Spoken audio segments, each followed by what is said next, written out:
pinagpala at triumphant sa buhay po natin. So ito po yung atin pong titingnan. Okay.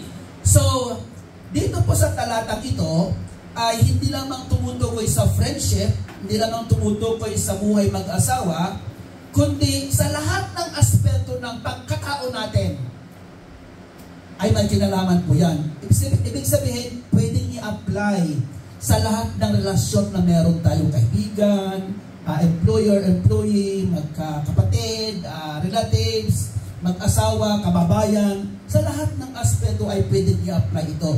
Ito po yung nire-reflect ng Ecclesiastes chapter 4.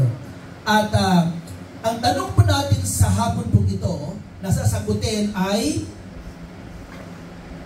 yan, paano daw ba natin i-value yung togetherness na maghahatid o magre-resulta sa pagiging mananagumpay at pinagpala? Okay? Kasi pag successful, general yan. Pero pag conqueror, tumutukoy sa mga kaaway, sa mga pasakit sa buhay. Pero successful, pwedeng blessing yan sa lahat ng aspeto. So paano